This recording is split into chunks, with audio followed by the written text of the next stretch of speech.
হযরত হুসাইনের জীবনে রক্তক্ষরণ হয়েছে, হযরত আলীর জীবনে রক্তক্ষরণ হয়েছে, হযরত ইমাম হাসানের জীবনে রক্তক্ষরণ হয়েছে। সাহাবীদের রক্তক্ষরণের বিনিময়ে, রাসূলুল্লাহর সাহাবীদের প্রাণের বিনিময়ে আজ ইসলামটাকে আমরা পেয়েছি। ইমাম হুসাইন বলেছিলেন, এ কুফার মানুষ শুনে রেখে দেন, আপনারা বড় চালাক মানুষ, আপনারা বড় চালাক মানুষ, আপনারা বড় চালাকি করেন। কারণ কুফার মানুষের কারণে কুফার জমিনে আমার আব্বা প্রতারিত হয়েছিলেন, কুফার জমিনে আমার ভাইকে বিশ্বাসঘাতকতার কথা করা হয়েছিল, কুফার মানুষেরা আমার ভাইকে বিষপান করে মেরেছেন, কুফার জমিনে আমার আব্বাকে শহীদ করা হয়েছিল। আপনি তো সেখানকার মানুষ, সুতরাং আপনার প্রশ্নটা একটু ক্রিটিক্যাল হবে, এটা স্বাভাবিক। কারবালার সঠিক ইতিহাস, হযরত হাসান রাদিয়াল্লাহু তাআলা আনহু, হযরত হুসাইন রাদিয়াল্লাহু তাআলা আনহু কারবালার জমিনে কেন শহীদ হয়েছিলেন? কি দরকার ছিল শহীদ হওয়ার? কেন কারবালার জমিনে যাওয়ার দরকার ছিল? তাকে তো মদিনার মানুষেরা বারণ করেছিল, তারপরে তিনি কেন গেলেন? আসল ইতিহাস আজও পর্যন্ত জানি না। আমরা এখানে 2-2.5 ঘন্টা ওয়াজ করি, আপনারা কেঁদে পাগল হয়ে যান, আসল ইতিহাসটা জানতে পারেন না। কোনদিন আপনারা প্রশ্ন করেছেন, হুজুর আপনি কারবালার ঘটনা বলেছেন, হাসান হুসাইনের কথা শুনে আমাদের কলিজা ফেটে গেল, তাদের কথা শুনে চোখ দিয়ে পানি আসলো। সত্যি হযরত হুসাইনকে যেভাবে হত্যা করেছেন, যেভাবে শহীদ করেছেন, হযরত হুসাইন রাদিয়াল্লাহু তাআলা আনহুকে তারা দাওয়াত করে শহীদ করে দিয়েছেন। হযরত হুসাইন রাদিয়াল্লাহু তাআলা আনহুকে দাওয়াত করে মেহমানকে যদি কেউ মারে, তাদের মতো নেমখারান বিশ্বাসঘাতকর কেউ হতে পারে? কেউ হতে পারে? সুতরাং সেই হুসাইন শহীদ কেন হয়েছিলেন আজ বিস্তারিত সংক্ষেপে বলার চেষ্টা করব, বোঝার চেষ্টা করবেন। যেহেতু এই মাসটা আল্লাহর মাস, এই মাসটা আল্লাহর মাস, এই মাসে ঝগড়া বিদ্রোহ নিষেধ। কিন্তু আপনি ভালো করে গোটা পৃথিবীর দিকে লক্ষ্য করে দেখেন যে যে সময় আমার আল্লাহ ঝগড়া বিদ্বেষ মারামারিকে আল্লাহ হারাম করে দিয়েছে, এই যে মানুষ আজ লড়াই করে মারামারি করে অ্যাকচুয়ালি তাদের ক্ষমতার দখলের জন্য। ওই জন্য আমাদের সর্বসময় সজাগ থাকতে হবে। আজ হুসাইন রাদিয়াল্লাহু তাআলা আনহু কারবালার জমিনে কেন শহীদ হয়েছিলেন? হযরত উসমান রাদিয়াল্লাহু তাআলা আনহুর খেলাফত কালে, হযরত উসমান রাদিয়াল্লাহু তাআলা আনহুর খেলাফত কালে ইতিহাসটা বোঝার চেষ্টা করবেন। হযরত উসমান রাদিয়াল্লাহু তাআলা আনহু খেলাফত কালে হযরত উসমান রাদিয়াল্লাহু তাআলা আনহুকে শহীদ করে দিয়েছিলেন আব্দুল্লাহ ইবনে শবা। আব্দুল্লাহ ইবনে শবা ইনি ছিলেন বিখ্যাত মুনাফিক। হযরত উসমান রাদিয়াল্লাহু তাআলা আনহুকে তিনি শহীদ করেছিলেন। জওয়ান যুবকেরা ঠান্ডা মাথায় বোঝার চেষ্টা করবেন। হযরত আব্দুল্লাহ ইবনে শবা এ ছিল বিখ্যাত মুনাফিক। হযরত উসমান রাদিয়াল্লাহু তাআলা আনহুকে তিনি শহীদ করেছিলেন। হযরত উসমান রাদিয়াল্লাহু তাআলা আনহু শহীদ হওয়ার পরে মদিনার খেলাফত, আরব মদিনার খেলাফতকে মদিনার সমস্ত মানুষেরা হযরত আলী রাদিয়াল্লাহু তাআলা আনহুর উপর অর্পণ করে দিলেন। কারবালার ইতিহাস বলতে সঠিক ইতিহাস শুনবেন। হযরত হুসাইন রাদিয়াল্লাহু তাআলা আনহু কেন শহীদ হয়েছিলেন? যেহেতু এটা মুহররম মাস, আমরা সকলেই কারবালা সম্পর্কে আমাদের শোনার ইচ্ছা আছে, কিন্তু আসল ইতিহাস আমরা অনেকেই জানি, অনেকেই জানি না। হযরত হুসাইন রাদিয়াল্লাহু তাআলা আনহু কেন শহীদ হয়েছিলেন পিছন থেকে পূর্বের ইতিহাস না বললে আপনারা বুঝতে পারবেন না। হযরত হুসাইন রাদিয়াল্লাহু তাআলা আনহু শহীদ হওয়ার মূল কারণ আপনারা বুঝতে পারবেন। হযরত উসমান রাদিয়াল্লাহু তাআলা আনহুকে শহীদ যখন করে দিলেন, কারা শহীদ করেছিলেন? আব্দুল্লাহ ইবনে শবা। এই হযরত উসমান রাদিয়াল্লাহু তাআলা আনহুকে শহীদ করার পরে দেখলেন, শহীদ করে ওরা ভেবেছিলেন যে ইসলামী খেলাফত পুরো আরব দুনিয়া থেকে মুছে যাবে, রাসূলুল্লাহর সাহাবীদের তছনছ করে দেব, রাসূলুল্লাহর সাহাবীদেরকে শেষ করে দেব, এই মনে করে তারা হযরত উসমানকে শহীদ করে দিয়েছিলেন। হযরত উসমান রাদিয়াল্লাহু তাআলা আনহু যখন শহীদ হয়ে গেলেন, হযরত উসমান রাদিয়াল্লাহু তাআলা আনহু শহীদ হওয়ার পরে মদিনার সমস্ত মানুষেরা আবার হযরত আলী রাদিয়াল্লাহু তাআলা আনহুকে খেলাফতের আসনে বসিয়ে তারাকে খেলাফত দিয়ে দিলেন। বলেন না সুবহানাল্লাহ। হযরত আলী রাদিয়াল্লাহু তাআলা আনহু যখন এই খেলাফত পেলেন, তখন ওই কুখ্যাত মুনাফিক ও কি করলেন? ইবনে শবা ও কি করলেন যে যদি হযরত আমি চেয়েছিলাম আল্লাহর রাসূলের সাহাবীদেরকে তছনছ করে দেব, শেষ করে দেব, কিন্তু দেখা গেল তারা তো আবার ফের খলিফার আসনে বসেছে। সুতরাং তারা কি করলেন? হযরত উসমান রাদিয়াল্লাহু তাআলা আনহুর বিচার হযরত আলীর কাছে গেছে। কারা? যারা হযরত উসমান রাদিয়াল্লাহু তাআলা আনহুকে মেরেছেন, শহীদ করেছেন, করেছেন তারাই আবার হযরত উসমান রাদিয়াল্লাহু তাআলা আনহুর খুনির বিরুদ্ধে বিচার দিয়েছেন হযরত আলী রাদিয়াল্লাহু তাআলা আনহুর কাছে। তখন হযরত আলী রাদিয়াল্লাহু তাআলা আনহু ছিলেন আরব মদিনার গভর্নর, তিনি খেলাফত প্রাপ্ত একজন বাদশা, হযরত আলীর কাছে বিচার দিলেন। জওয়ান যুবকেরা, ওই মুনাফিকের দলেরা তারা একটা টিম বানিয়ে নিয়েছে। তারা নিজেদের আত্মরক্ষার জন্য হযরত উসমানকে তারা নিজেরাই শহীদ করে দিয়েছেন। হযরত উসমানকে শহীদ করে দেওয়ার পরে হযরত আলী রাদিয়াল্লাহু তাআলা আনহু তখন খলিফার আসনে বসা। হযরত আলী রাদিয়াল্লাহু তাআলা আনহুর কাছে বিচার দিলেন, ও মদিনার খলিফা আলী, ও মদিনার খলিফা আলী, হযরত আপনি হযরত উসমানের বিচারটা করে দেন। যারা উসমানকে শহীদ করে দিয়েছেন, হযরত উসমান রাদিয়াল্লাহু আনহুকে যারা শহীদ করেছেন, তাদের বিচারটা আপনি করে দেন। কারা বিচার দিচ্ছে? যারা মেরেছে তারাই বিচার দিচ্ছে। বলেন, কোর্টে যখন বিচার যায়, জজ কোর্টে যখন বিচার যায়, আসামি যতক্ষণ না পর্যন্ত সাব্যস্ত হয় ততক্ষণ কি জজ বিচার করতে পারবে না? সম্ভব নয়। কারণ আসামিকে খুঁজে পেলে তারপর তো বিচার হবে। ওরা নিজেরাই আসামি আর ওরা নিজেরাই বিচার দিলেন। হযরত আলী ওই সময় বলেছিলেন, হযরত আলী বলেছিলেন, হ্যাঁ আমি বিচার করতে পারি, আমি তখনই বিচার করব যখনই খুনিকে সাব্যস্ত করতে পারবে, যখনই খুনিকে আমার কাছে হাজির করতে পারবে।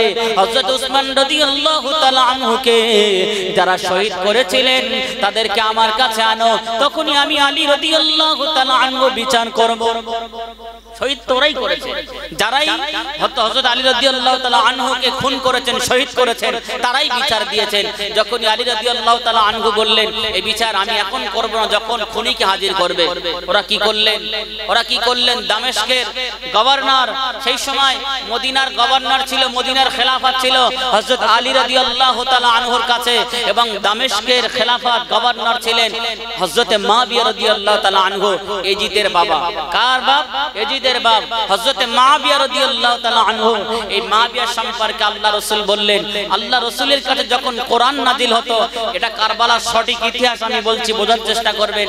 আল্লাহর রাসূলের কাছে যখন কোরআন নাজিল হতো, এই মুআবিয়া সম্পর্কে আল্লাহ রাসূল বললেন, যখনই কোরআন নাজিল হতেন তখনই কিন্তু আমি 6 জন সাহাবীকে কোরআন লিপিবদ্ধ করার জন্য বরাদ্দ করেছিলাম, বনস্থ করেছিলাম, বিশ্বস্ত করেছিলাম।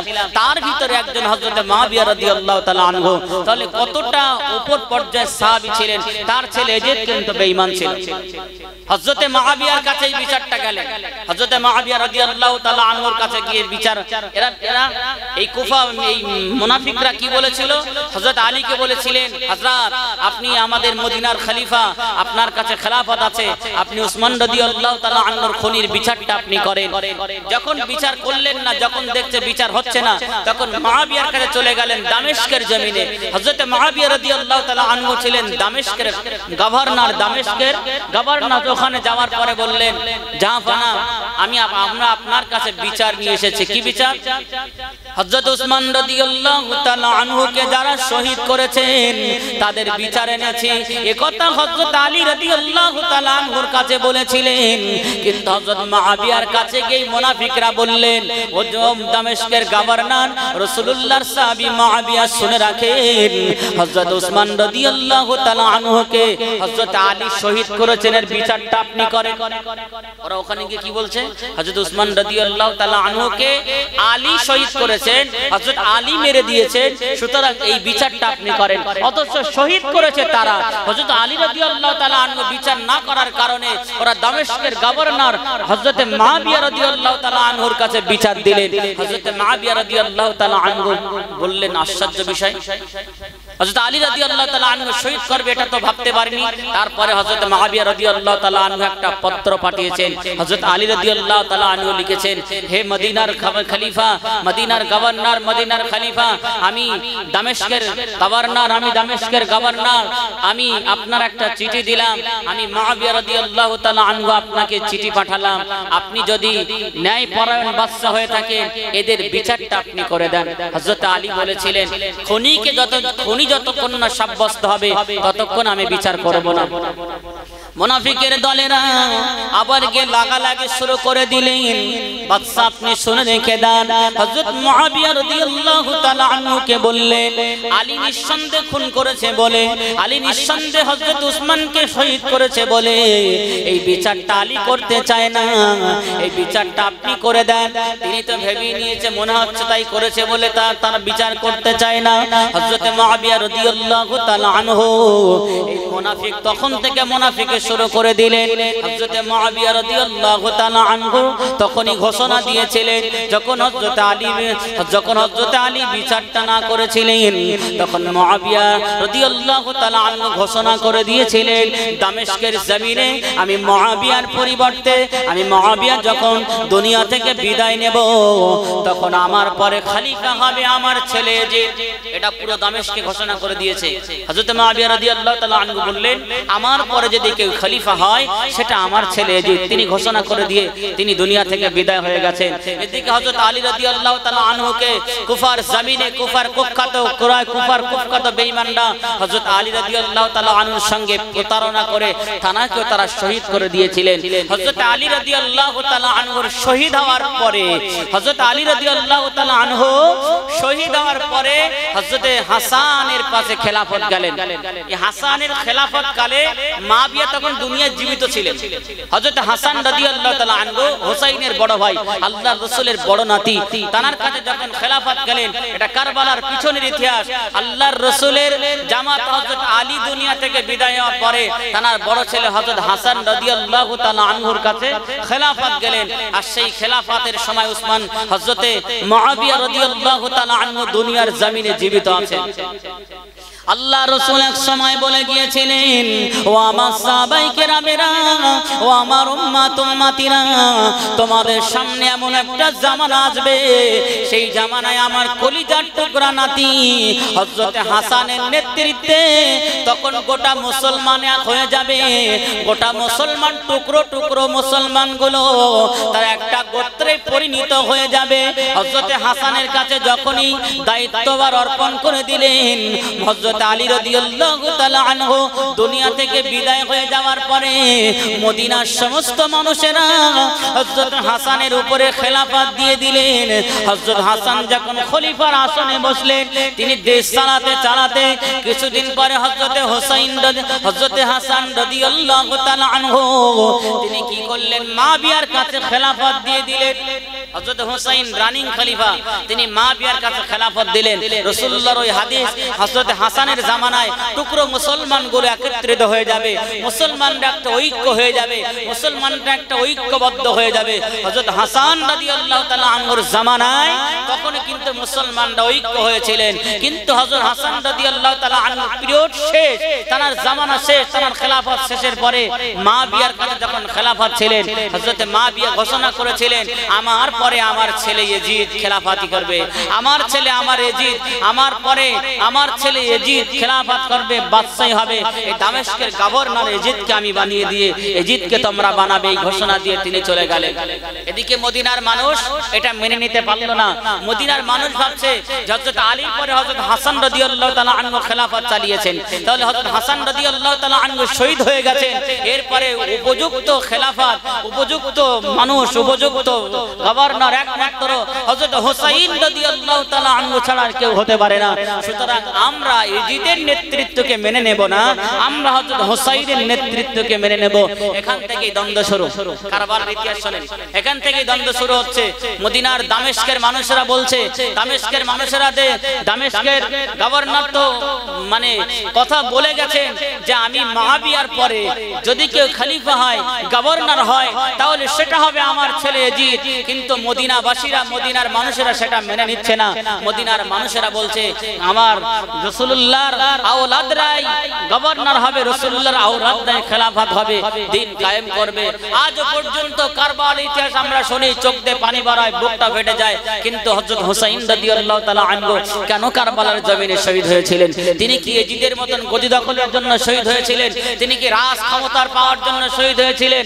না, একমাত্র রাসূলুল্লাহর দ্বীনকে এই পৃথিবীর জমিনে প্রতিষ্ঠিত করার জন্য, ইসলামকে আমাদের মাঝে বিস্তার করার জন্য হযরত হুসাইন রাদিয়াল্লাহু তাআলা আনহু নিজের গর্দান মোবারক দিয়ে শহীদ হয়েছিলেন। বলেন না সুবহানাল্লাহ। হযরত হুসাইন রাদিয়াল্লাহু তাআলা আনহুর আগে হাসান খেলাফত, হযরত হুসাইন রাদিয়াল্লাহু তাআলা আনহু মদিনার যখন খেলাফত পাবেন, সমস্ত মদিনার মানুষেরা ওদিকে এজিদের বিরুদ্ধে লোক লেগে গেছে। দামেস্কের গভর্নর এজিদের বাবা হযরত মুআবিয়া রাদিয়াল্লাহু তাআলা আনহু ছিলেন, কিন্তু সেই দামেস্কের মানুষ এজিদের পক্ষে আর ভরসা রাখতে পারছে না।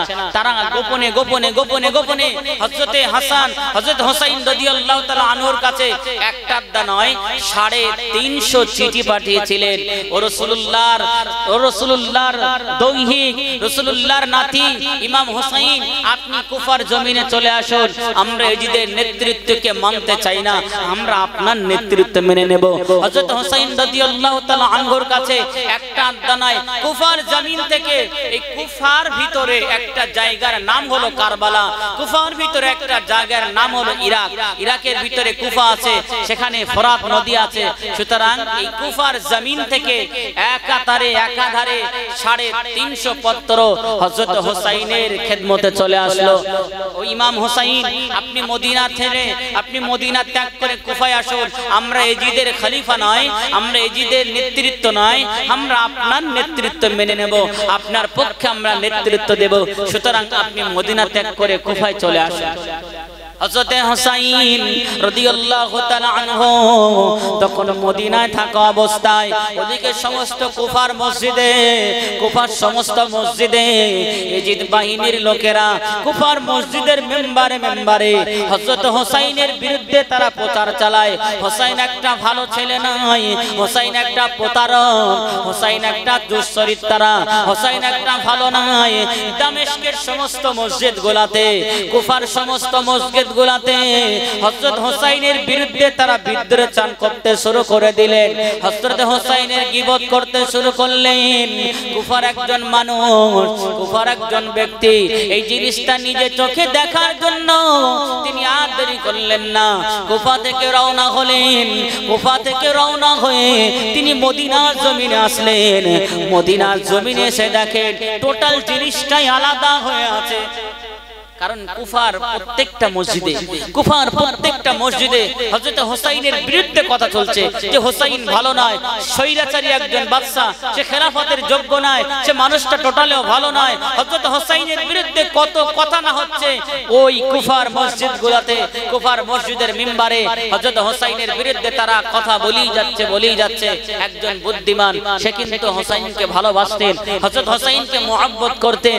সে কুফা থেকে ছুটে ছুটে মদিনার জমিনে আসলেন জিনিসটা সঠিকভাবে পর্যবেক্ষণ করার জন্য, ভেরিফাই করার জন্য, জানার জন্য তিনি মদিনায় আসলেন। তিনি যে কথাগুলো কুফার জমিনে হযরত হুসাইনের বিরুদ্ধে শুনেছিলেন তার উল্টো তিনি মদিনায় দেখলেন। না, মদিনার জমিনে এসে দেখেন হযরত হুসাইনের মতন মানুষ হয় না, হযরত হুসাইনের মতন ছেলে হয় না। হযরত হুসাইন রাদিয়াল্লাহু তাআলা আনহু একজন মহান চরিত্রের মানুষ।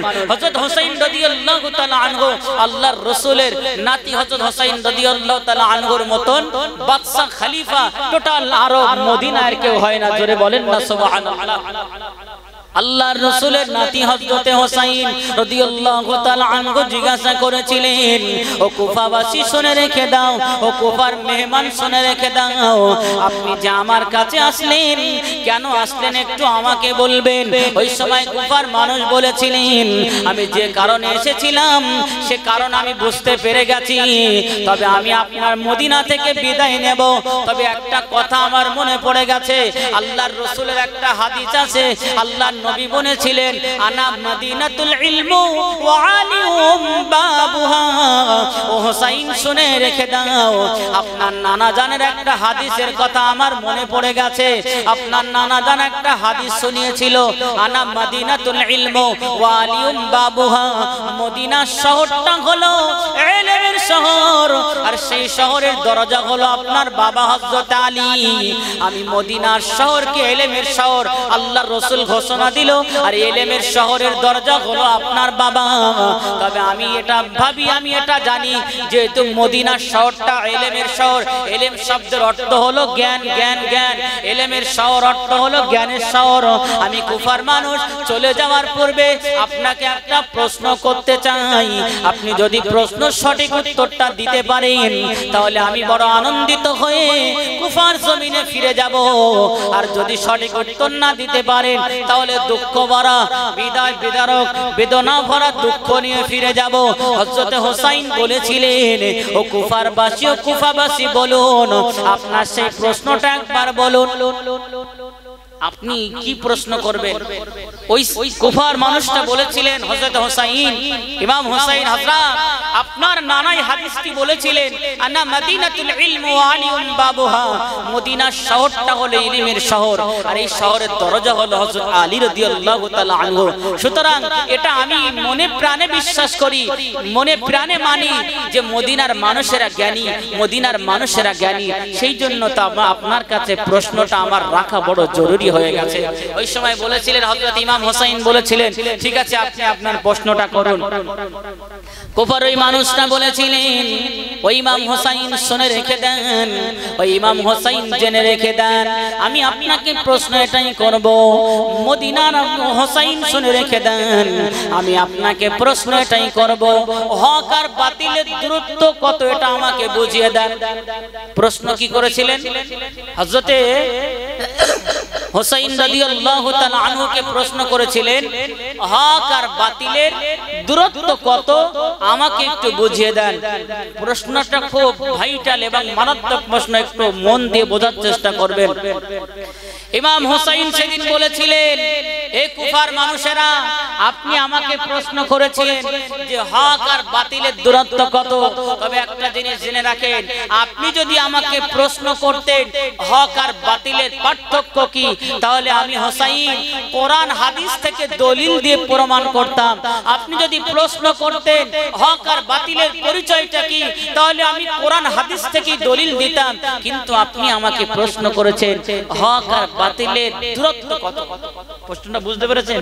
হযরত হুসাইন বলছেন, আপনি যদি আমাকে প্রশ্ন করতেন হক আর বাতিলের পরিচয় কি, তাহলে আমি হুসাইন কোরআন এবং হাদিস থেকে দিয়ে দিতাম।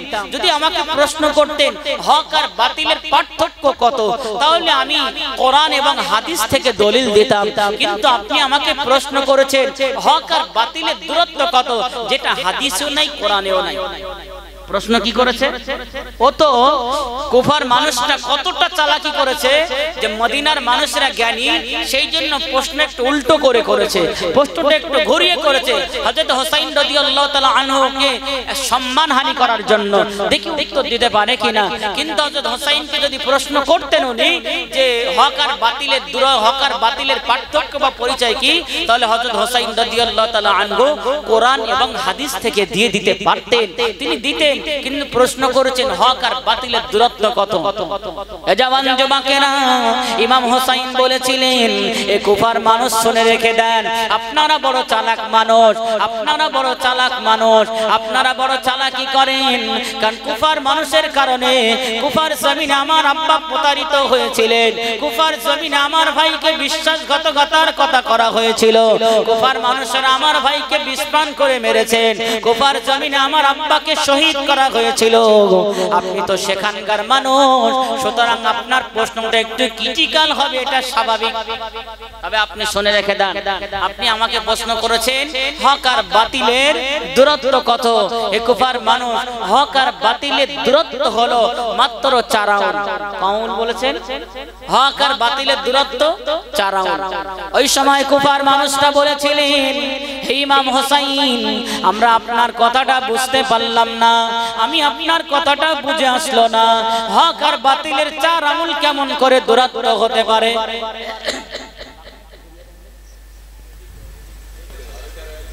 এই দেখেন, এই দেখেন, দরুদ শরীফ, আল্লাহুম্মা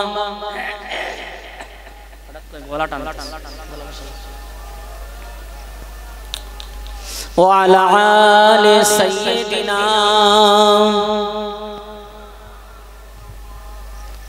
হযরত হুসাইন বলেছিলেন হক আর বাতিলের পার্থক্য হলো মাত্র 4 আঙ্গুল। ওই সময় ওই কুফার বাসীরা বলেছিলেন হক আর বাতিলের পার্থক্য যদি 4 আঙ্গুল হয় সেটা কেমন করে হবে আমাকে একটু বুঝিয়ে দেন। ইমাম হুসাইন বলেছিলেন তোমার হাতটাকে নিয়ে তোমার চাওয়ালের উপরে একটা বার রেখে দাও। হযরত হুসাইন ওই কুফার বাসীকে বলার পরে হযরত হুসাইন রাদিয়াল্লাহু আনহু নিজের হাতখানা নিয়ে এই চাওয়ালের উপরে রাখলেন। ইমাম হুসাইন বলেছিলেন এই কুফাবাসী শুনে রেখে দাও, দেখো তোমার 4টে আঙ্গুল চোখ এবং কান বরাবর হয়ে গেছে। এই 4টে আঙ্গুল চোখ এবং কান বরাবর হয়ে গেছে। এই 4টে আঙ্গুলের একটা সাইড চোখের কোণায় চলে এসেছে আর একটা সাইড কানের কোণায় চলে এসেছে। আমি যে তোমাকে বলেছিলাম হক আর বাতিলের দূরত্ব 4 আঙ্গুল, দেখো তোমার চোখ আর কান বরাবর 4 আঙ্গুল সমান জায়গা আছে কিনা? কুফার মানুষটা বলেছিলেন হ্যাঁ চোখ আর কান বরাবর 4 আঙ্গুলের দূরত্ব আছে, তবে কেমন করে আমার হক আর বাতিলের পার্থক্য তো এখনো বুঝতে পারলাম না। হযরত হুসাইন বলেছিলেন আমি আপনাকে বুঝিয়ে দেব।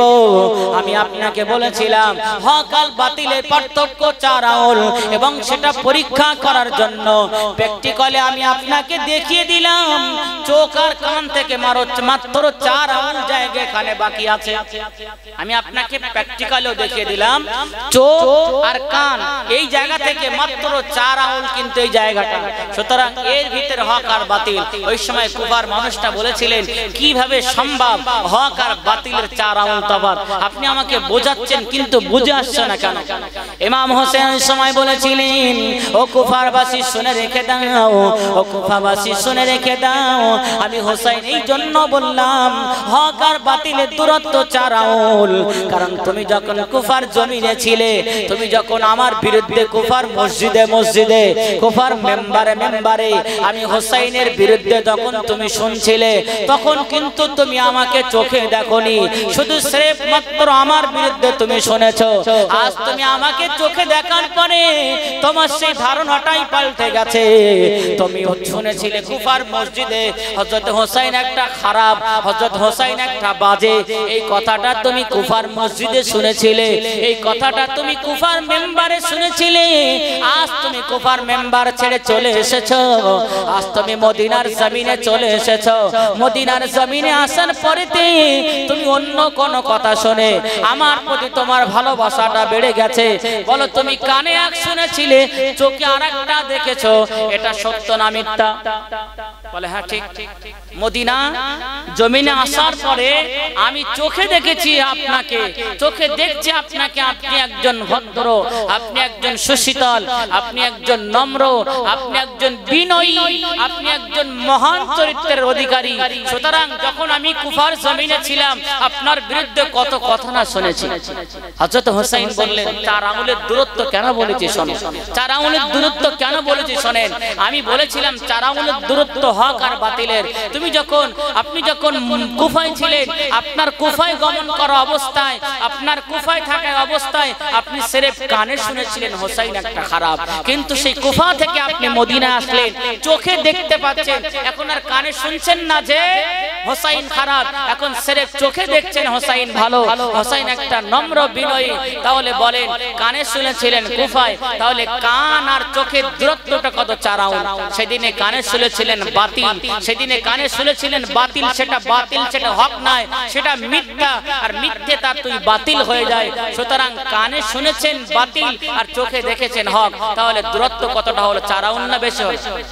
কানে শুনেছি বাতিল, কুফার জমিনে হোসেনের বিরুদ্ধে, মদিনা এসে হোসেনের পক্ষে শুনি সব সুন্দর, চোখে দেখি হোসেন ভালো, তাহলে কানে শুনেছি আর চোখে দেখেছি, কানে বাতিল শুনেছিলাম, চোখে হক দেখেছি, তাহলে কান আর চোখের পার্থক্য কতটা? 4 আঙ্গুল। হযরত হোসেন রাদিয়াল্লাহু তাআলা আনহুর কথা শুনে কুফার বাসীরা অবাক হয়ে গেলেন।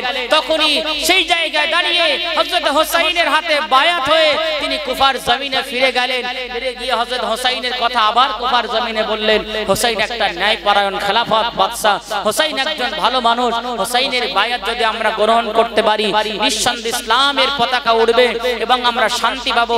এজিদের অত্যাচার থেকে, এদিকে স্বৈরাচারী থেকে, এদিকে এজিদের ওই রকম মানে অত্যাচারী থেকে আমরা নিস্তার পাবো। সেই দিন থেকে কুফার জমিন থেকে আস্তে আস্তে এমন করে 350 চিঠি ওরা মদিনার জমিনে পাঠিয়েছে। হযরত হুসাইন রাদিয়াল্লাহু তাআলা আনহুকে যখন চিঠির পর চিঠি পাঠালেন, হযরত হুসাইন রাদিয়াল্লাহু তাআলা আনহু 1500 পত্র পাওয়ার পরে ইমাম হুসাইন মদিনার আলেমদেরকে ডাকলেন, মদিনার জ্ঞানী বুদ্ধিজীবী মানুষদেরকে ডাকলেন। মদিনার মানুষদেরকে ডেকে হযরত হুসাইন বলেছিলেন, ও মদিনার মানুষেরা, ও মদিনার জ্ঞানী বিচক্ষণ আলেমেরা, কুফার জমিন থেকে আমাকে 350 পত্র পাঠানো হলো, আপনারা একটা মতামত দেন, আমি হুসাইন কি কুফার জমিনে যেতে পারি? হযরত হুসাইনের কথা শুনে মদিনার সমস্ত মানুষেরা বলেছিলেন, হযরত আপনি কুফার জমিনে যাবেন না, আপনার কি পিছনের ইতিহাস আপনি ভুলে গেছেন? আপনার কি মনে নাই আপনার আব্বার সঙ্গে তারা বিশ্বাসঘাতকতা করেছিল, আপনার আব্বার সঙ্গে তারা প্রতারণা করেছিল? হযরত আপনার কি মনে নাই? হযরত আপনার কি মনে নাই আপনার বড় ভাই হযরত হাসানকে তারা বিশ্বাসঘাতকতা করে মেরে দিয়েছিল, শহীদ করে দিয়েছিল? না না না, আপনি কুফাবাসীদের কথা বিশ্বাস করবেন না, ওরা যখন তখন নিজেদের রূপকে বদলে ফেলে। কিন্তু হযরত হুসাইন রাদিয়াল্লাহু তাআলা আনহু একটাই উদ্দেশ্যে কুফার জমিনে রওনা হলেন, একটাই উদ্দেশ্য। সেই উদ্দেশ্য ছিল কি? হযরতে আল্লাহর রাসূলের দ্বীনকে, শরীয়তকে প্রতিষ্ঠিত করার জন্য, দ্বীনকে দুনিয়ার জমিনে কায়েম করার জন্য হযরত হুসাইন মদিনা শরীফ ছেড়ে কুফার জমিনে যেতে বাধ্য হয়েছিলেন। কিন্তু হযরত হুসাইন রাদিয়াল্লাহু তাআলা আনহু যখন বারে বারে বলছেন, মদিনার সমস্ত মানুষেরা একটা বারের জন্য তারা স্বীকার হচ্ছে না হুসাইনকে কুফায় পাঠানোর জন্য। কিন্তু হযরত হুসাইন যখন বারে বারে বললেন, আমার নানা জানের কথা, আমার নানা জানের অর্ডার, আমাকে যেতে হবে, সুতরাং আপনারা আমাকে পারমিশন দেন, তখন মদিনার মানুষরা বললেন, হযরত আপনি এক চান্সে না গিয়ে, একেবারে ডাইরেক্ট না গিয়ে আপনার চাচাতো ভাই মুসলিম বিল আকিলকে আপনি কুফার জমিনে প্রথমে পাঠিয়ে দেন, সেখানকার পরিস্থিতিকে অনুকূল, সেখানকার পরিস্থিতি অনুকূল দেখে যদি সে আবার পুনরায় পত্র পাঠায় তখন আপনি মদিনায় যাবেন। হযরত হুসাইন রাদিয়াল্লাহু তাআলা আনহু আর দেরি করলেন না, মুসলিম বিল আকিলকে বললেন, ও আমার চাচাতো ভাই মুসলিম বিল আকিল, যাও যাও যাও, তুমি কুফার জমিনে চলে যাও। তুমি কুফার জমিনে যাওয়ার পরে কুফাবাসীদের অবস্থানের পরিবর্তন দেখে, তাদের অবস্থা দেখে, তাদের ধ্যান ধারণা দেখে, তাদের ঢল দেখে তুমি আমাকে চিঠি পাঠাবে। আমি হযরত হুসাইন তারপরে কুফার জমিনে যাব। আল্লাহর রাসূলের নাতি হযরত হুসাইন মুসলিম বিল আকিলকে কুফার জমিনে পাঠিয়ে দিলেন। হযরত মুসলিম বিল আকিল কুফার জমিনে পৌঁছে গেলেন। আল্লাহর রাসূলের নাতি হযরত হুসাইন রাদিয়াল্লাহু তাআলা আনহুর নেতৃত্ব নিয়ে মুসলিম বিল আকিল যখন কুফার জমিনে চলে গেলেন, হযরত হুসাইন একটা চিঠি লিখে মুসলিম বিল আকিলের হাতে দিলেন। হযরত হুসাইন লিখেছেন, প্রিয় কুফাবাসী, আমি তোমাদের ইমাম হুসাইন বলছি, আমি তোমাদের ইমাম হুসাইন বলছি, আমি প্রিয় নবী হযরত মুহাম্মদ রাসূলুল্লাহ সাল্লাল্লাহু আলাইহি ওয়াসাল্লামের নাতি হুসাইন বলছি। আমি যাব, আমি কুফায় যাব, এতে কোনো সন্দেহ নাই। এখন আমার চাচাতো ভাই মুসলিম বিল আকিল তোমাদের মাঝে যাচ্ছে, তোমরা তার হাতে বাইয়াত গ্রহণ করবে। তোমরা যদি মুসলিম বিল আকিলের হাতে বাইয়াত গ্রহণ করো, ওই বাইয়াতটা আমি হুসাইনের হাতে গ্রহণ করা হয়ে যাবে। বলেন সুবহানাল্লাহ। মুসলিম বিল আকিল যথারীতি কুফার জমিনে পৌঁছে গেলেন। মুসলিম বিল আকিল যথারীতি যখন কুফার জমিনে পৌঁছে গেলেন, কুফার মানুষেরা আবেগ প্রবণ হয়ে, বিবেক দিয়ে নয়, আবেগ প্রবণ হয়ে হযরত মুসলিম বিল আকিলের হাতে হাত দিয়ে বাইয়াত গ্রহণ করলেন। এত হারে তারা বাইয়াত গ্রহণ করা শুরু করে দিলেন। মুসলিম বিল আকিল আর দেরি করলেন না, তাড়াতাড়ি করে একটা পত্র পাঠিয়ে মদিনায় পাঠিয়ে দিলেন। যাতে করে হোসাইন কুফার জমিনে আসে। যখনই বাইয়াত গ্রহণের কথাটা এজিদের কর্ণপাত হয়ে গেল, এজিদ পর্যন্ত পৌঁছে গেল, এজিদ বাইনি আর দেরি করলেন না, ইবনে জিয়াদকে অর্ডার দিয়ে দিলেন। ইবনে জিয়াদকে যখন বললেন যে কুফার জমিনে মুসলিম বিল আকিল এসেছে, তাকে বন্দী করতে হবে, হযরতে হোসাইন রাদিয়াল্লাহু তাআলা আনহুকে চিঠিটা ছেড়ে দেওয়ার পরে মুসলিম বিল আকিল লিখেছেন, ইমাম হোসাইন হযরত আপনি কুফার জমিনে আসুন, কুফার জমিন আপনার খেলাফতের অবস্থায়, কুফার বাতাসগুলো আপনার অপেক্ষায়, কুফার মানুষের আপনার অপেক্ষায় অধীর হয়ে আছে, অস্থির হয়ে আছে, সুতরাং আপনি আর লেট করবেন না, কুফার জমিনে চলে আসুন। এই বলে পত্র পাঠিয়ে হোসাইনের কাছে পাঠিয়ে দিলেন। ইমাম হোসাইন পত্র পেয়ে মদিনা থেকে রওনা হলেন। ওদিকে মুসলিম বিল আকিলকে তারা বন্দী করেছে। এই বন্দির খবরটা দ্বিতীয়বার হোসাইনের কানে আর আসেনি। যদি বন্দির খবরটা হযরত হোসাইনের কানে আসতেন তাহলে হয়তো হযরত হোসেন মদিনা ছাড়তেন না, মদিনায় থাকতেন, কিন্তু আসেনি। হযরত হোসাইন বার হয়ে গেলেন। এদিকে খবর হয়ে গেল হযরত হোসাইন রাদিয়াল্লাহু তাআলা আনহু ইরাকের জমিনে উপস্থিত। তখন দামেস্কের গভর্নর, ইরাকের গভর্নর ছিলেন, তখন ইরাকের গভর্নর এজিদে ছিলেন নু'মান বিন বশির, তখন দামেস্কের গভর্নর ছিল। ইরাক দামেস্ক এবং কুফার গভর্নর তখন কিন্তু নু'মান বিন বশির। এই খবরটা নু'মান বিন বশিরের কানে যখন গেলেন, তিনি চারিদিক দিয়ে সৈন্য পাঠিয়ে হযরত হোসাইন ইরাকের কারবালার জমিনে পৌঁছে যাওয়ার সঙ্গে সঙ্গে হযরত হোসাইনকে তারা বন্দী করে ফেললেন। হযরত হোসাইনকে যেদিন তারা বন্দী করেছিলেন, সেই রাতটা ছিল 9 মুহররম রাত, অর্থাৎ সেই রাতটা ছিল আশুরার রাত। সেই রাতটা মহান একটা রাত, যে রাতটা গত মঙ্গলবার আমাদের থেকে বিদায় নিয়েছে, যে দিনটা গত বুধবার আমাদের থেকে বিদায় নিয়েছে। সুতরাং হযরত হাসান রাদিয়াল্লাহু তাআলা আনহু, হযরত হোসাইন রাদিয়াল্লাহু তাআলা আনহু কোন গদির লোভে নয়, কোন নেতৃত্বের লোভে নয়, একমাত্র তিনি শহীদ হয়েছিলেন রাসূলুল্লাহর দ্বীনকে প্রতিষ্ঠিত করার জন্য, রাসূলুল্লাহর দ্বীনকে জমিনে পয়দা করার জন্য, রাসূলুল্লাহর দ্বীনকে জমিনে প্রতিষ্ঠিত করে আমাদের মাঝে ইসলামটাকে সহজ করে দেওয়ার জন্য আজ আমাদের জন্য হযরত হোসাইন রাদিয়াল্লাহু তাআলা আনহু কারবালার জমিনে শহীদ হয়ে গেছেন। ইসলাম কঠিন না সহজ? বলেন, ইসলাম কঠিন নাকি?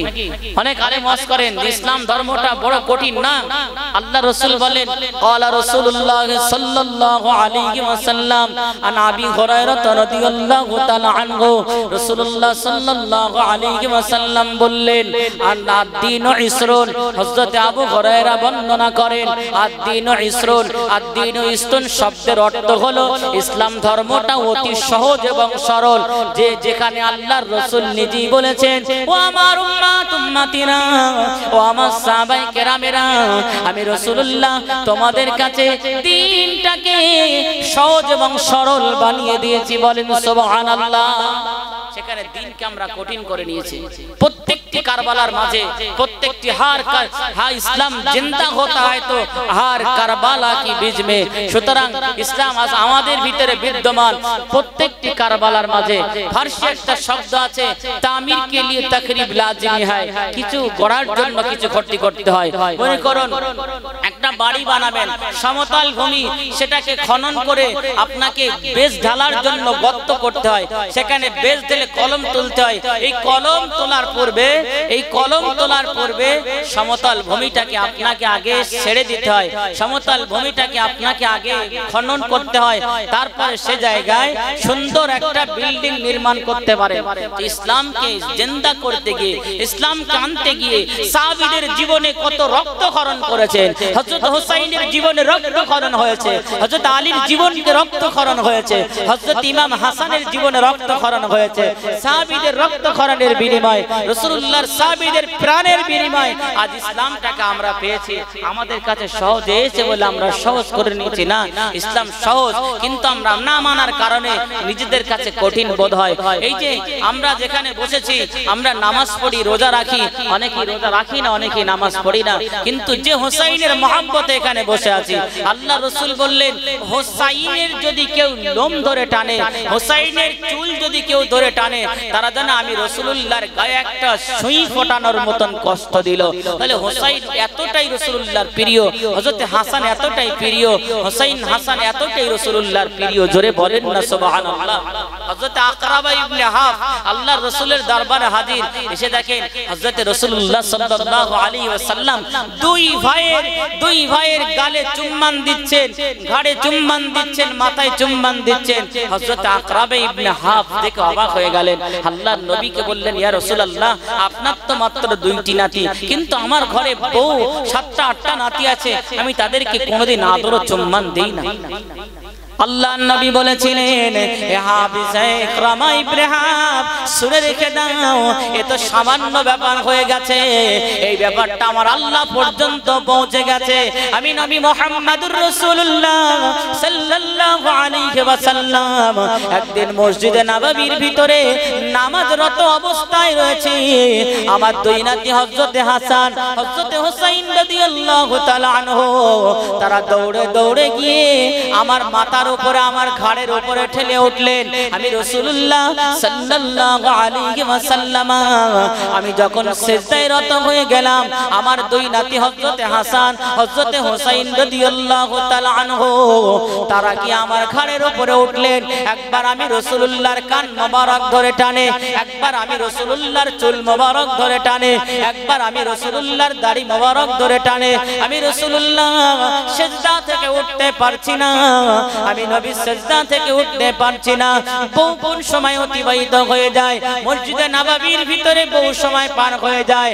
তার আগে আমার হোসাইন হাসাইনকে নিয়ে আমি মসজিদের ভিতরে ঘোড়া চাপিয়েছি, কিন্তু নামাজের সিজদায় তারা আমার পিঠের উপরে, আমি উঠতে না পারার কারণে আমি একটু হাঁকি মেরে, একটু ঝাঁকি মেরে তাদের দুই হাত দিয়ে নামিয়ে দিয়েছি।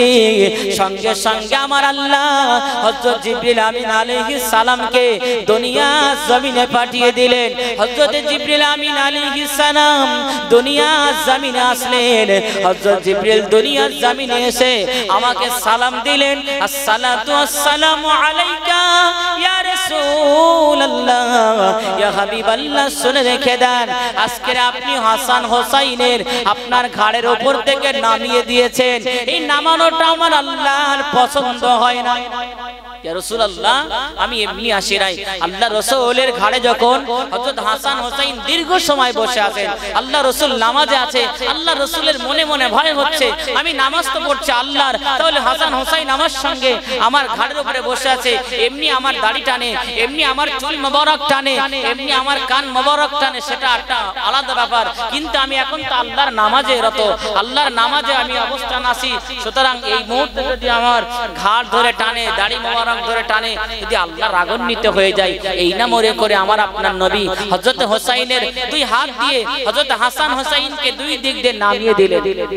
এ জওয়ান যুবকেরা, হযরত জিবরিল আমিন আলাইহিস সালাম এসে আমার নবীকে বললেন, ইয়া রাসূলুল্লাহ, হাবিবাল্লাহ, ইয়া রাসূলুল্লাহ, ইয়া হাবিবাল্লাহ, আপনার ঘাড়ের উপরে যখন হযরত হোসাইন বসে খেলা করছিল, ওই সময় আমার আল্লাহ সমস্ত ফেরেশতাদেরকে নিয়ে, আমার আল্লাহ সমস্ত ফেরেশতাদেরকে নিয়ে এই দৃশ্যটা দেখে বড় আনন্দ উপভোগ করছিলেন। বলেন সুবহানাল্লাহ। আর একটু জোরে বলেন, ইয়া রাসূলুল্লাহ, যখনই আপনি হোসাইনের উপরে রাগান্বিত হয়ে আপনার ঘাড়ের উপর থেকে নামিয়ে দিলেন, আমার আল্লাহ আর দেরি করলেন না, আমাকে হুকুম দিলেন, ও আমার মালাইকা জিবরাইল, যাও যাও দুনিয়ার জমিনে চলে যাও, আমার রাসূলুল্লাহকে গিয়ে জানিয়ে দাও, আমার রাসূলুল্লাহকে গিয়ে বলে দাও, আমার রাসূলুল্লাহকে গিয়ে শুনিয়ে দাও, আমার হাবিবকে কথাটা বলে দাও, আমার হাবিব যে হাসান হোসেনকে ভালোবাসে তা নয়, আমার হাবিব যে হাসান হোসেনকে একা ভালোবাসে, আমি আল্লাহ হযরত হাসান এবং হোসেন রাদিয়াল্লাহু তাআলা আনহুমা, আমি আল্লাহ হাসান হোসেনকে এতটাই ভালোবাসি, যখনই আমার হাবিবের সঙ্গে খেলা করে আমি আল্লাহ ওই দৃশ্যটা দেখে বড় খুশি হয়ে যাই। বলেন সুবহানাল্লাহ। আর একটু জোরে বলেন, আর একটু জোরে বলেন। জিবরাইল যাও দুনিয়ার জমিনে আমার হাবিবকে শুনে দাও আমি আমার হাবিব একা হাসান হোসাইন के लिए खुशी নয় খোদ আমি আল্লাহ হাসান হোসাইন के लिए খুশি বলেন না সুবহানাল্লাহ তাহলে হযরত ইকরামা ইবনে হাফস কে বলেছিলেন ইকরামা ইবনে হাফস শুনে রেখে দাও আমি তো আজকের চুম্বন দিলাম মসজিদে নববীতে এমন একটা ঘটনা আমার সঙ্গে ঘটে গেছে তবে সেদিনে হযরত জিবরিল আমিন আলাইহিস সালাম আমাকে একটা চমৎকার কথা শুনিয়েছিলেন আমার আল্লাহ বলে দিয়েছিলেন হে জিবরাইল গিয়ে বলো আমার হাবিবকে শুনিয়ে দাও আমার হাবিব যদি দীর্ঘ সময় অপেক্ষা করতেন হযরত হোসেন আমার হাবিবের কাঁধের উপরে ছিল আমার হাবিব তখন সেজদারত অবস্থায় ছিল আমার হাবিব তখন সেজদারত অবস্থায় ছিল আর কিছুক্ষণ সময় যদি আমার হাবিব থাকতো হযরত হাসান হোসেন আমার হাবিবের কাঁধের উপরে থাকতেন আমার নবীর কাঁধের উপরে থাকতেন হে জিবরাইল আমিন শুনিয়ে দাও আমি আল্লাহ রাব্বুল আলামিন এই দৃশ্য খুশি হওয়ার কারণে আমার হাবিবের সমস্ত উম্মাতানিদেরকে আমি আল্লাহ বিনা হিসাবে দয়ার জান্নাত দিয়ে দিতাম বলেন সুবহানাল্লাহ আর একটু জোরে বলে হযরত জিবরিল আমিন বললেন ইয়া রাসূলুল্লাহ আপনি যদি রাগান্বিত হয়ে না নামিয়ে দিতেন আপনি যদি হাসান হোসেনকে না নামিয়ে দিতেন আরেকটু সময় ধরে সিজদায় থাকতেন ইয়া রাসূলুল্লাহ আমার আল্লাহ আপনার উম্মতকে বিনা হিসাবে জান্নাতে দিয়ে দিতেন জোরে বলেন না সুবহানাল্লাহ এত ফয়সালি এত ভালোবাসা হযরত হোসেনকে এত ভালোবাসা হযরত হাসানকে এতটাই মহব্বত করে হযরত হাসানকে হযরত ইকরামা ইবনে হাফস অবাক আল্লাহ রাসূল আরো বললেন এই ইকরামা ইবনে হাফস শুনে রেখে দাও আমার দরবারে প্রতিনিয়ত হযরত দাইয়া কলবি আসতেন কিন্তু আমার হাসান হোসেন তাদের কাছ থেকে আঙ্গুর খেতেন একদিন হযরত জিবরিল আমিন আলাইহিস সালাম তিনি দাইয়া কলবি সূরত নিয়ে যখন আমার কাছে আসলেন ওহী নিয়ে আসলেন আমার হাসান আমার হোসেন তাদেরকে চিনতে না পেরে হযরত জিবরিল আমিনকে চিনতে না পেরে দাইয়া কলবি মনে করে জিবরিল আমিনের কোলে উঠে গেলেন জিবরিল আমিনের দাড়ি মোবারক ধরে টানাটানি করেন জিবরিল আমিনের পকেটের ভিতরে হাত ঢুকিয়ে দেন আঙুর খাওয়ার জন্য এই বিয়াদবিটা দেখে আমি রাসূলুল্লাহ আশ্চর্য হয়ে যাচ্ছিলাম আমি বড় অবাক হয়ে যাচ্ছিলাম কিন্তু না এই দৃশ্যটা আমার আল্লাহর বড় পছন্দনীয় ছিল বলেন সুবহানাল্লাহ চা দিচ্ছেন দরুদ শরীফ আল্লাহুম্মা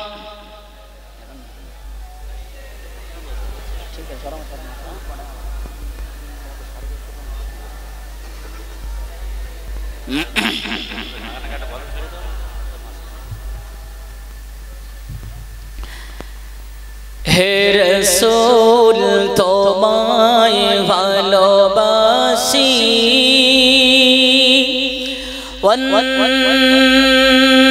অন্তরে শুধুই মুখে নয় জান্নাতের আশায় নয় হে রাসূল জাহান্নাম কে ওই ডরি নাই হে রাসূল তোমায় ভালোবাসি অন্তরে শুধুই মুখে নয় জান্নাতের আশায় নয় হে রাসূল জাহান্নাম কে ওই ডরি নাই তোমার পাওয়া রিয়াশা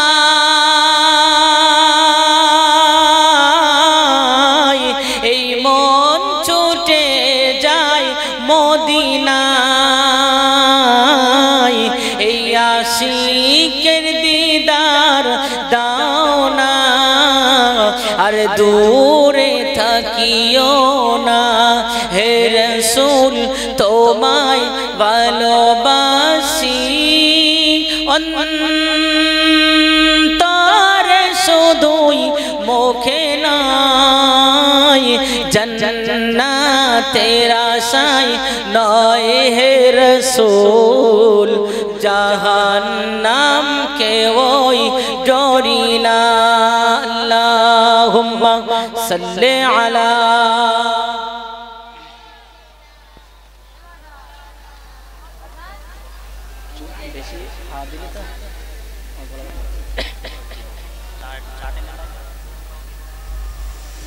চা দিয়ে দেন বর্ষাকাল ঠান্ডা ঠান্ডা ওয়েদার আছে মজা লাগবে ইনশাআল্লাহ আল্লাহর রাসূলের দরবারে হযরত হুসাইন রাদিয়াল্লাহু তাআলা আনহু বসা দাইয়া কলবে আসলেন রাসূলের মহব্বত এমন ছিল হযরত আল্লাহর রাসূল হাসানের ব্যাপারে বললেন হুসাইনের ব্যাপারে বললেন হযরত হুসাইন রাদিয়াল্লাহু তাআলা আনহু আমার অর্ধেক এবং হাসান রাদিয়াল্লাহু তাআলা আনহু আমার অর্ধেক সুতরাং তারা আমার দৈহিক সম্পর্ক তারা আমার জীবন তারা আমার পরণ যারা হুসাইনের বিরুদ্ধে কথা বলে আমি রাসূলুল্লাহর বিরুদ্ধে তারা চলে যারা হুসাইনের পক্ষ অবলম্বন করে তারা আমি হুসাইন তারা আমি রাসূলুল্লাহকে ভালোবাসে যারা আমার হুসাইনকে ভালোবাসে না তারা আমি রাসূলুল্লাহর সুপারিশ শাফাত কোশ্চেন কালেও পাবে না তাহলে হযরত হুসাইনকে ভালোবাসা এই মাহফিল দিলাম হুসাইনকে ভালোবাসলাম কালেমা জিকির লা ইলাহা ইল্লাল্লাহ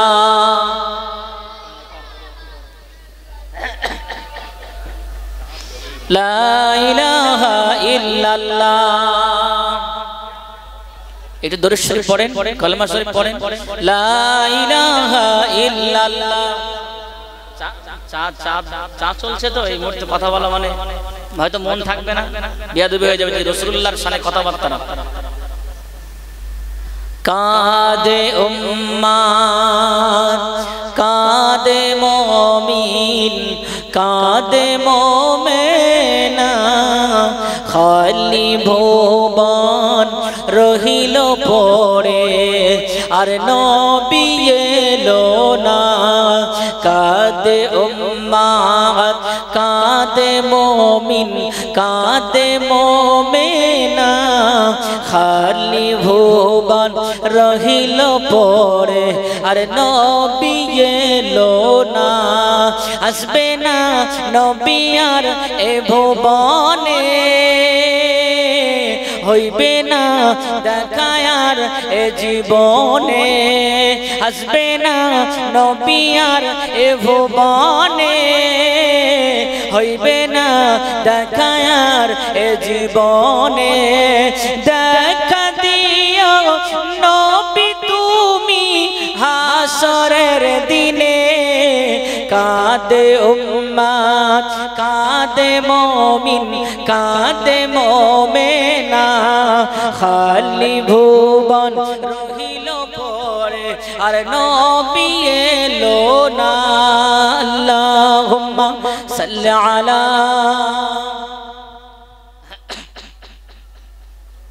ওয়া আলা আলি সাইয়্যিদিনা এ জওয়ান যুবকেরা আমার আপনার নবী হযরত ইকরামা ইবনে হাফস কে বললেন হে ইকরামা ইবনে হাফস শুনে রেখে দাও আমার হুসাইন যখন আমি রাসূলুল্লাহর দরবারে উপস্থিত ওই মুহূর্তে আল্লাহর ফেরেশতা জিবরিল আমিন আলাইহিস সালাম আমার দরবারে আসলেন ওহী নিয়ে আসলেন ওহী নাযিলের জন্য আসলেন কিন্তু আল্লাহর মালায়েকা ফেরেশতা হযরত জিবরিল আমিন আলাইহিস সালাম নিজের সূরাতটাকে পরিবর্তন করে নিয়ে আমার একজন সাহাবী ছিল নাম তার হযরত দাইয়া কলবি এই দাইয়া কলবির সূরাত নিয়ে হযরত জিবরিল আমিন আলাইহিস সালাম আমি রাসূলুল্লাহ দরবারে ওহী নিয়ে চলে আসলেন ওই সময় আমার হাসান আমার হুসাইন আর দেরি না করে হযরত দাইয়া কলবি মনে করে হযরত দাইয়া কলবি মনে করে আমার হাসাইন আমার হুসাইন আমার হাসান আমার হুসাইন আল্লাহর মালায়েকা ফেরেশতা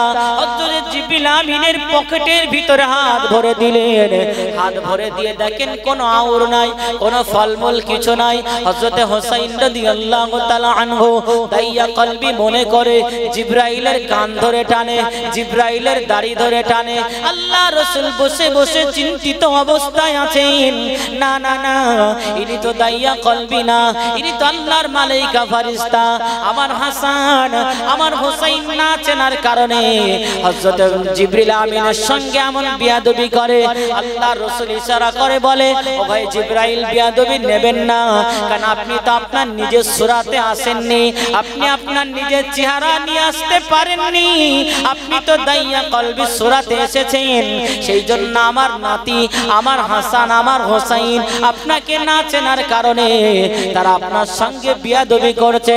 ওই সময়ে হযরত জিবরিল আমিন বলেছিলেন, ইয়া রাসূলুল্লাহ, ইয়া হাবিবাল্লাহ, বাচ্চারা এত আনন্দ করে, বাচ্চাদের আনন্দটা যে এত মধুর হয়, যে বাড়ি বাচ্চা নাই তারা কিন্তু জানতে পারবে না, যাদের সন্তান আছে তারা জানে।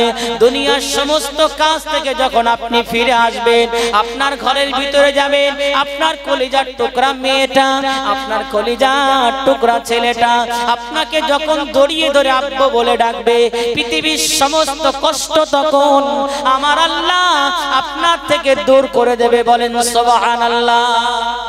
রাসূলুল্লাহ, আপনার নাতি হাসান হোসাইন আমার সঙ্গে বিয়াদবি করছে, আমার মোটেও রাগ হচ্ছে না। আমি তো এটাই উপলব্ধি করতে পারছি, আমি জিবরিল আমিন আলাইহিস সালাম যদি দাইয়া কলবি সূরাত নিয়ে আজকে না আসতাম, তাহলে বাচ্চাদের এই আনন্দ, বাচ্চাদের এই মজা আমি জিবরিল আমিন কোনোদিনও পেতাম না। জোরে বলেন না সুবহানাল্লাহ। জোরে হবে না সুবহানাল্লাহ? নারে তাকবীর। আমি কোন রাগান্বিত নই। রাসূলুল্লাহ, আপনি একটু আপনার হাসান হোসাইনকে বলবেন না যে আমি জিবরাইল। আমি জিবরিল এটা পরিচয় দিলে তারা ভয়ে পালিয়ে যাবে। রাসূলুল্লাহ, আমার বড় ভালো লাগছে, হযরত হোসাইন যখন আমার কোলে বসে, হযরত হাসান যখন আমার কোলে বসে, আমার পকেটে হাত ঢোকায়, আমার দাড়ি ধরে টানে, আমি জিবরাইল বড় আনন্দ পাই, আমি জিবরাইল বড় খুশি হয়ে যাই। বলেন না সুবহানাল্লাহ। হযরত হাসান বলেছিলেন, হযরত হোসাইন বলেছিলেন, ও আমার নানা জানের সাহাবা, আপনি প্রতিনিয়ত যখন আমার নানা জানের কাছে আসেন, আমাদের জন্য আঙ্গুর নিয়ে আসেন, আমাদের জন্য তো ফল পাকড় নিয়ে আসতেন, কিন্তু আজকের কেন খালি হাতে আসলেন? হযরত জিবরিল আমিন বলেছিলেন, ঠিক আছে আমি তোমাদের জন্য আঙ্গুর দেব, আমি তোমাদের জন্য আঙ্গুর দেব, তোমরা দ্বিতীয়বার আমার পকেটে হাত দাও, কারণ তোমরা তখন ভালো করে খোঁজাখুঁজি না করার কারণে তোমরা আমার পকেটে আঙ্গুর পাও না।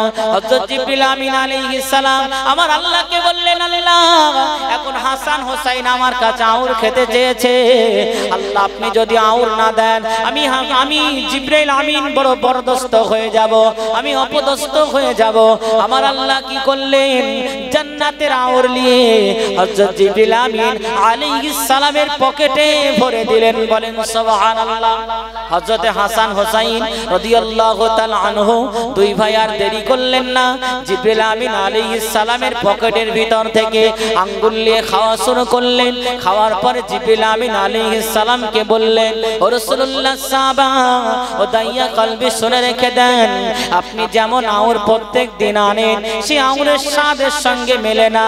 একটা বার বলবেন আঙ্গুর কোথায় আপনি পেয়েছেন, আপনি কি একটা বার বলবেন আঙ্গুর তো এমন স্বাদ নয়, আমরা প্রতিদিন যে আঙ্গুরগুলো খাই, না না সে স্বাদ এমন নয়, তার থেকে অনেক সুস্বাদু, অনেক সুন্দর।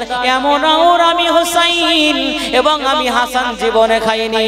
আল্লাহ রাসূল নবী আমার বলেছিলেন, ও আমার প্রিয় নাতি হযরত হাসান, ও আমার প্রিয় নাতি হোসাইন, শুনে রেখে দাও, তোমরা তো মনে করেছো এটা দাইয়া কলবি, না না এটা দাইয়া কলবি না, এটা আল্লাহর মালায়েকা ফেরেশতা হযরত জিবরিল আমিন আলাইহিস সালাম, ইনি দাইয়া কলবি সূরাত নিয়ে আমি রাসূলুল্লাহর কাছে ওহী নিয়ে আসলেন। হযরত হাসান হোসাইনের পর বলার সঙ্গে সঙ্গে হযরত হাসান হোসাইন ভয় পেয়ে গেলেন। ওই সময় জিবরিল আমিন বলেছিলেন, ও রাসূলুল্লাহর নাতি হযরত হাসান, হযরত হোসাইন, শুনে রেখে দাও, জেনে রেখে দাও, আমি জিবরিল আমিন আলাইহিস সালাম তোমাদের প্রতি অসন্তুষ্ট নয়, তোমাদের প্রতি রাগান্বিত নয়। আমি জিবরিল আজকে বুঝতে পারলাম দুনিয়ার মানুষেরা কত সুখে আছে, দুনিয়ার মানুষেরা কত সুখে আছে, কারণ তাদের আওলাদ আছে, তাদের বিবি আছে, তাদের বাচ্চা, তাদের সুন্দর আছে। কিন্তু এত সুন্দর, এত সুন্দর দুনিয়া আল্লাহ আমাদের দিয়েছেন। গোটা পৃথিবীটা আল্লাহ 6 দিনে সৃষ্টি করেছেন। এই 6 দিনে ভিতরে আশুরার দিনে আমার আল্লাহ সম্পূর্ণ করেছিলেন। এই মুহররমের চাঁদে, মুহররমের মাসে আশুরার দিনে আমার আল্লাহ এই দুনিয়াকে সৃষ্টি সম্পূর্ণ করেছিলেন। সেটা ছিল 10ই মুহররম। আবার এই দুনিয়া শেষ করবেন সেটাও কিন্তু এই 10ই মুহররম আশুরার দিনে আমার আল্লাহ দুনিয়া শেষ করবেন। আল্লাহ বলে বান্দারে গোটা বিশ্বে আমি তোমাদের সব দিয়েছি, গোটা পৃথিবীতে সব দিয়েছি, গোটা পৃথিবীতে আমি আল্লাহর কাছে তোমরা নাচেও সব পেয়েছো, কিন্তু আমি তোমাদের 24টা ঘন্টা দিয়েছি। ক ঘন্টা? 24টা ঘন্টা আমি তোমাদের দিয়েছি। এ বান্দা 24 ঘন্টার ভিতরে যদি 1 ঘন্টা 1.5 ঘন্টা আমাদের জন্য আমার জন্য দাও, আমি আল্লাহ রাব্বুল আলামিনের জন্য তোমরা যদি 24টা ঘন্টার ভিতরে 1.5 ঘন্টা আমার জন্য সময় দাও, বাকি 22 ঘন্টা তোমরা তোমাদের কাজে ব্যয় করো, আমি আল্লাহ রাব্বুল আলামিন দয়া করে এই 1.5 ঘন্টা সময় দেওয়ার কারণে বাকি 22 ঘন্টা আমি আল্লাহ তোমাদের নাম ও আমল ইবাদতের সমপরিমাণ সব লিখে দেব। বলেন না সুবহানাল্লাহ? জোরে হবে না সুবহানাল্লাহ?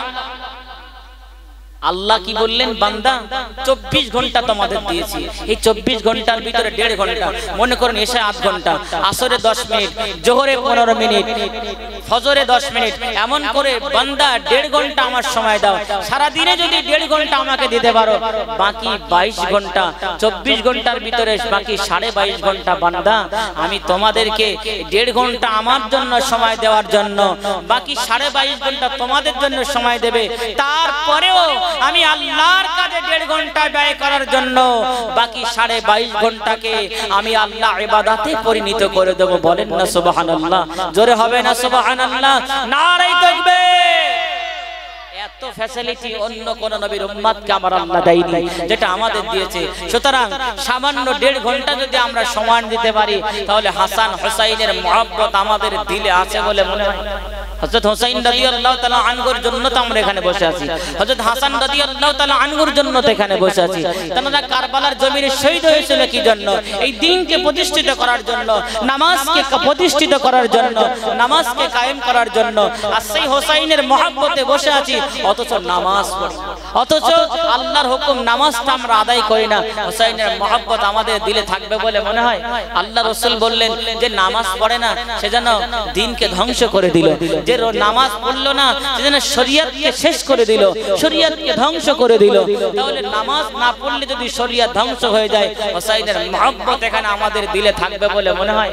তাহলে সারা দিন আফসোস করেন, একটু চিন্তা করেন, পুরো আল্লাহ রাব্বুল আলামিন আমাদেরকে 24 ঘন্টার ভিতরে মাত্র 1.5 ঘন্টা চেয়েছেন। এমন কোন জুলুম আমাদের করেনি, এমন কোন অত্যাচার করেনি যে তোমাদের সারাদিন আমার জন্য সময় দিতে হবে, সারাদিন তুমি আমার কাছে পড়ে থাকো। না বান্দা, তোমরা গোটা পৃথিবীতে ছড়িয়ে যাও। ফাইদা কুদিয়াতিস সালাতু ফান্তাশিরু ফিল আরদি ওয়াবতাগু মিন ফাদলিল্লাহ। এ বান্দা গোটা পৃথিবীটা তোমরা ছড়িয়ে যাও, আমি আল্লাহর হুকুমটা একটু পালন করো, ফজরের নামাজটা পড়ো, গোটা পৃথিবীটা তোমরা ছড়িয়ে যাও, দেখবে আমি আল্লাহ রাব্বুল আলামিন গোটা পৃথিবী ওয়ালা আলি সাইয়্যিদিনা।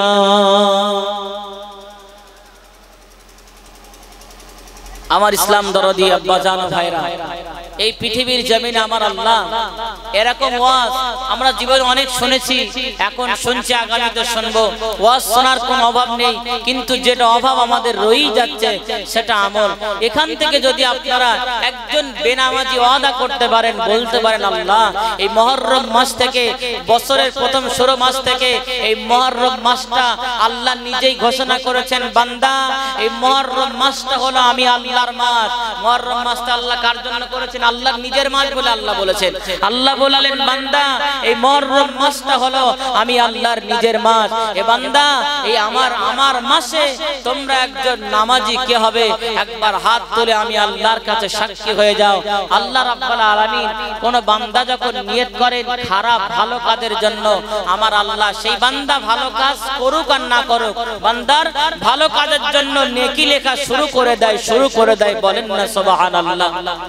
কিন্তু কোন বান্দা যদি খারাপ কাজের নিয়ত করে, কোন বান্দা যদি মনে মনে করেন আমি আগামীকাল জেনা করব, আমি আগামীকাল ঘুষ নেব অমুকের কাছ থেকে, আমার আল্লাহ বললেন ওই বান্দার গোনা লেখা হয় না, ওই বান্দার গোনা লেখা শুরু হয় না। ওই বান্দা যখন খারাপ কাজের নিয়ত করে আমার আল্লাহ তার গোনা লেখেন না। কিন্তু বান্দা আগামী 1 মাস পরে ভালো কাজ করবে, এই নিয়ত যদি আজকে করে, তাহলে আমার আল্লাহ জানিয়ে দিল আমি ওই বান্দার আজ থেকে ভালো কাজের নেকি লেখা শুরু করে দেই। বলেন সুবহানাল্লাহ? আপনি আজ থেকে 1 মাস পরে ভালো কাজ করবেন, কিন্তু আজকে আপনি নিয়ত করলেন আমার আল্লাহ আজ থেকে নেকি লিখবেন। আপনি আগামীকাল খারাপ কাজ করবেন, এখন থেকে কিন্তু আপনার গুনাহ লেখা হবে না।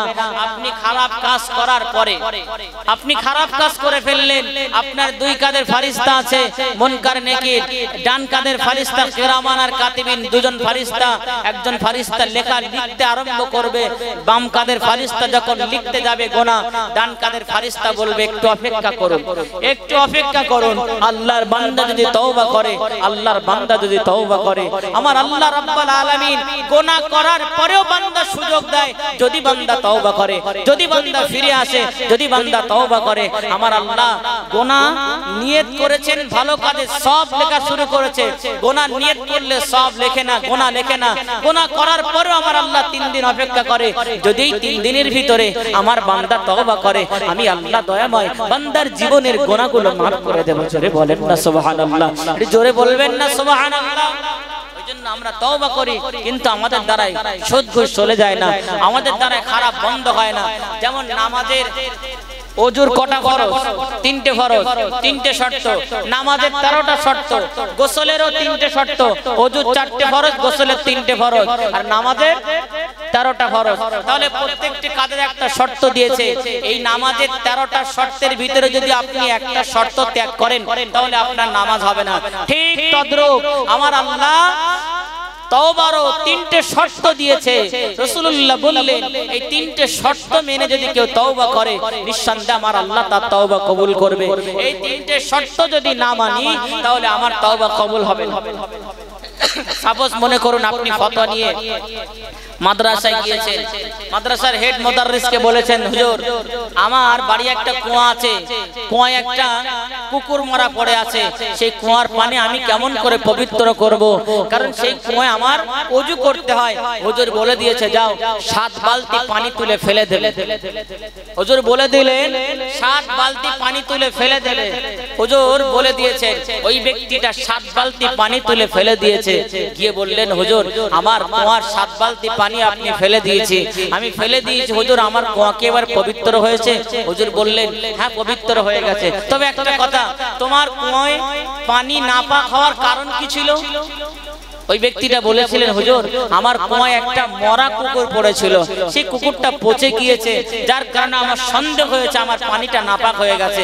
হুজুর বললেন 7 বালতি পানি ফেলে দিয়েছো, তোমার কুয়া পাক হয়ে যাবে। তবে প্রশ্ন হলো তুমি কি সেই কুকুরটা তুলে ফেলে দিয়েছো? বলছে হুজুর না, আমি 7 বালতি পানি ফেলে দিয়েছি, কিন্তু কুকুরটা তুলে ফেলে দেয়। হুজুর বললেন বাবা তোমাকে 7 বালতি পানি ফেলে দিতে বলেছিলাম, কিন্তু কুকুরটা তোমাকে ফেলে দেওয়া উচিত ছিল। তুমি যদি কুকুরটা ফেলে দেওয়ার পরে 7 বালতি পানিটা ফেলে দিতে, তাহলে তোমার কুয়াটা পাক হয়ে যেত। ঠিক আমার আল্লাহ রাব্বুল আলামিন বান্দার 3টে শর্ত দিয়েছে। আল্লাহ রাসূল শর্তের কথা জানালেন, কোন বান্দা যদি জিনা করে আর সেই জিনার জন্য যদি তওবা করে, ওই বান্দার মনে মনে নিয়ত করা লাগবে আমি আর জীবনে জিনা করব না। কিন্তু বান্দা তওবা করেছে, তওবা আস্তাগফিরুল্লাহ রব্বি মিন কুল্লি যামবি ওয়া আতুবু ইলাই, বান্দা তওবা করার পরেও পুনরায় আবার জিনা করতে চলে গেল, তওবা কবুল হবে বলে মনে হয়? 3টে শর্তের ভিতরে 1 নম্বর শর্ত, যে গুনার জন্য তওবা করবেন সেই গুনাহকে আগে পরিত্যাগ করতে হবে, সেই গুনাহটা আপনার ছেড়ে দিতে হবে, দিয়ে তওবা করবেন।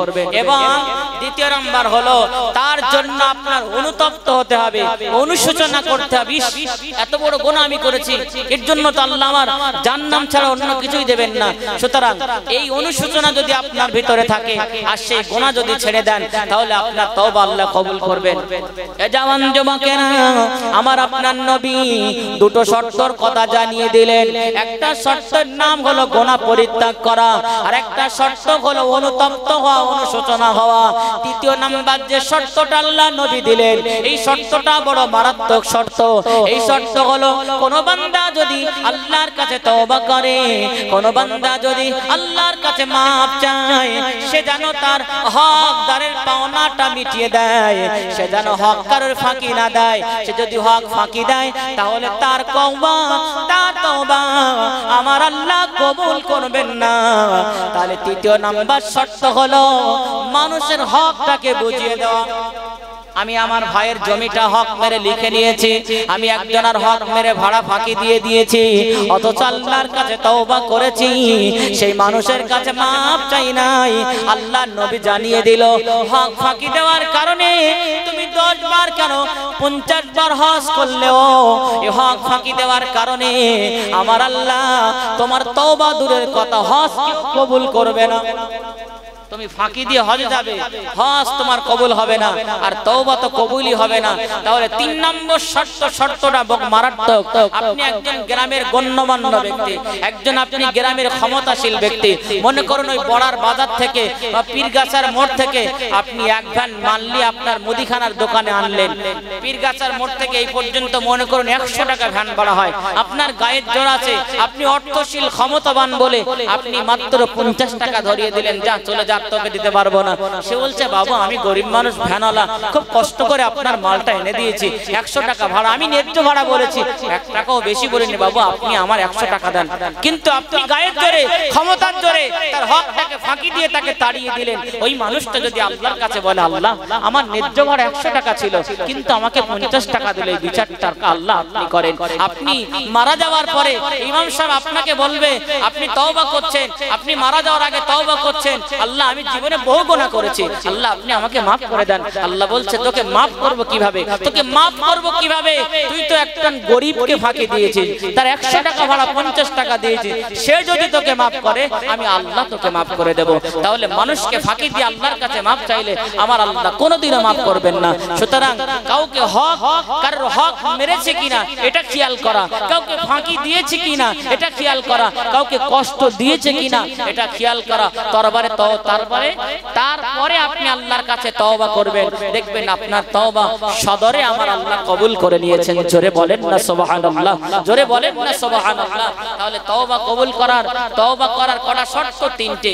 1 নাম্বার গুনাহ ছাড়তে হবে, 2 নাম্বার অনুশোচনা করতে হবে, 3 নাম্বার আপনার কোনো পাওনাদার থাকলে হবে না, আপনি কাউকে হক মানলে হবে না, আপনি কাউকে কষ্ট দিলে হবে না, তাহলে আপনার তওবা কবুল হলো না।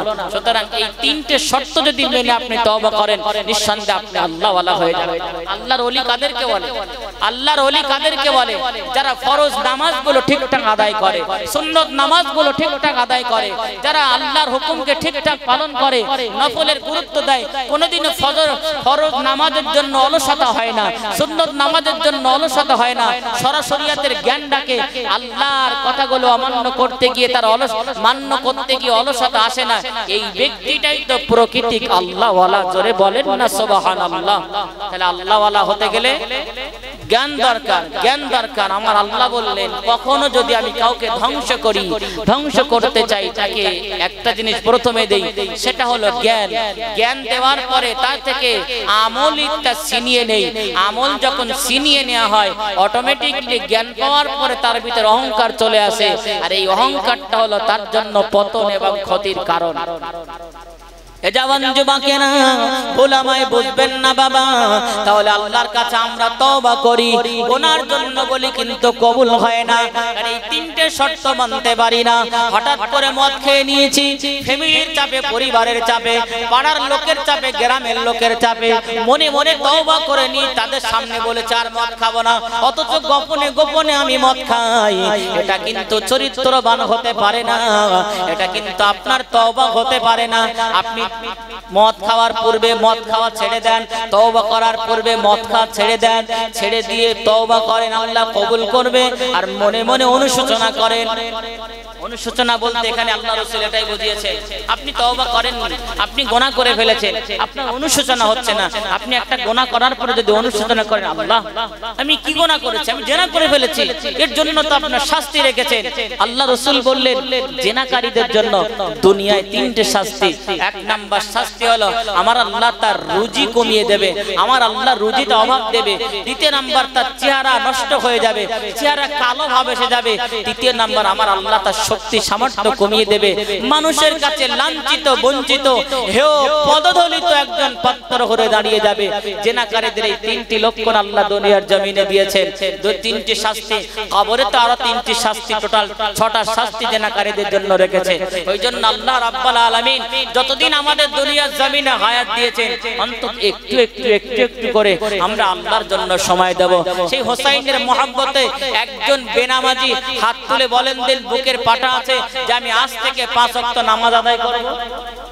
ইমানদারের পরিচয় যে আমার ঈমান আছে, আমি আজ থেকে 5 ওয়াক্ত নামাজ আদায় করব। একজন বেনামাজি ইমানদারের পরিচয়।